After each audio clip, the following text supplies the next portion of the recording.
It's fitting to start my story with the words of the great activist abolitionist Frederick Douglass. The struggle may be a moral one, or it may be a physical one, or it may be both moral and physical, but it must be a struggle. Power concedes nothing without a demand. It never did, and it never will. Find out just what people will submit to, and you have found out the exact amount of injustice and wrong which will be imposed upon them. And these will continue until they are resisted with either words or blows or with both. The limits of tyrants are prescribed by the endurance of those whom they oppress. How could I face my 3 children of the future if I knew the planet was dying and I didn't do what I could to save it? What would I tell them when they asked me what I did to protect the water, the trees, the winged ones? If I'm not willing to be brave now, how can I expect them to be brave later? Can I even remember who I was before a world of producing and consuming told me what I should be, what I can be? Can I be that mother to them? My name is Lauren Jones-Rabbitt. I'm a mother, a teacher, a poet, an activist.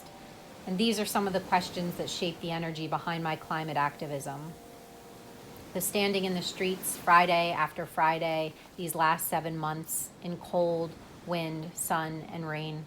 Facing of those elements hasn't proved to be the most challenging aspect of our weekly hour with Fridays for Future Sussex County on the green in our hometown of Newton, New Jersey. Nature's hurdles were nothing compared to the human elements of fear, ignorance, and hate that we have seen reflected in many of the people who drive past us each week.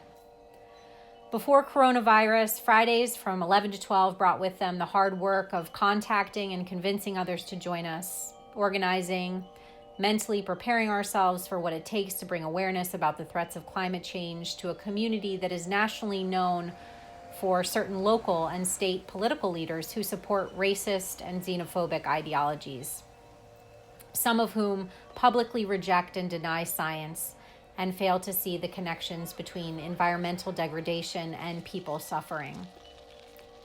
Sussex County being recognized nationally of having a significant white nationalist terrorist population, and seeing with our own eyes the threat of hate.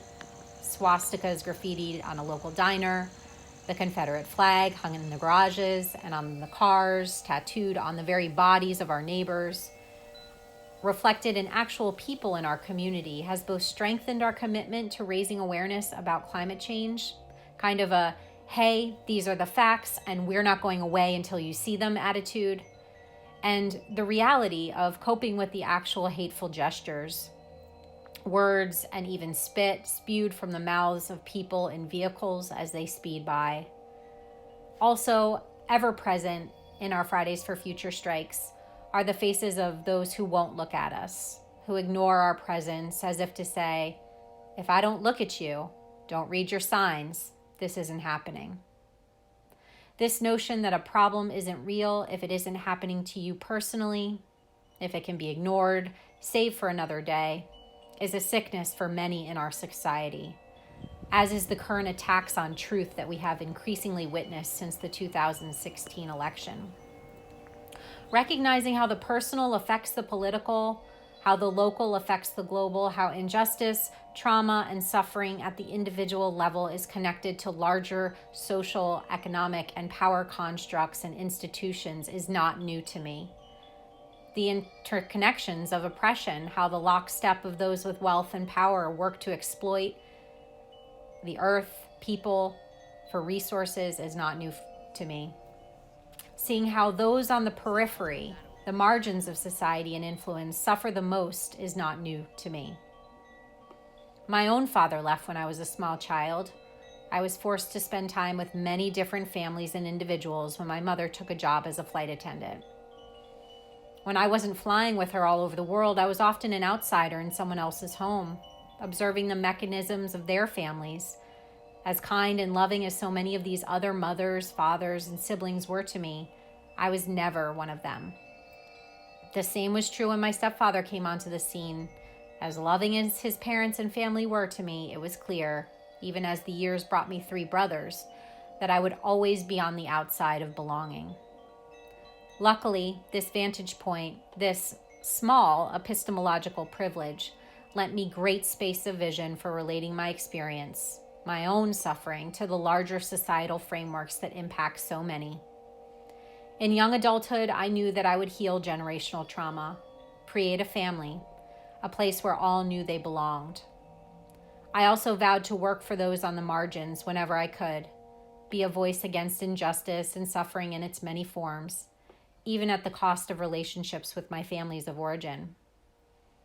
I vowed to raise my children from the time when they were old enough to speak, understanding notions of inequality, racism, sexism, homophobia, and the power politics of hate and greed so that they could spot it, name it, and fight against it. This is really where our fight for the earth began. Climate justice activism is a uniting fight. Its hopes, objectives, and outcomes will be collective human triumphs. The struggles we are up against, the way climate injustice impacts the least among us, those with the smallest access to power and privilege, those who are most affected by racism and poverty, ethnocentrism, and greed, drives my fight. The heartbreaking beauty of nature, our place within it, how we humans have forgotten that our bodies are the very earth we abuse, is intimately connected to why I fight. There must be a reckoning with the horrors in which we have betrayed ourselves, each other, our planet. The acidic oceans reflect our acidic tongues, hearts. Our fight must be a reckoning, a holding a mirror to ourselves and a collective grieving. It must include first and foremost a bond made with love. Sometimes the best way to love is to do it with a sacred no. No greed, hate, and ignorance, fear. You won't take my children's futures away. You won't kill this planet for profit.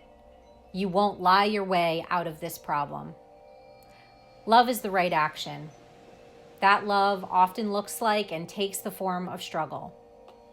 Many have joined us since we started our weekly climate strikes. Friends, strangers, then new friends. Many pass by us to cheer us on, thank us, honk in support. There is hope. There is a silver lining. We will only grow in numbers. We will demand a strong Green New Deal. We will elect leaders who will put the planet and people first.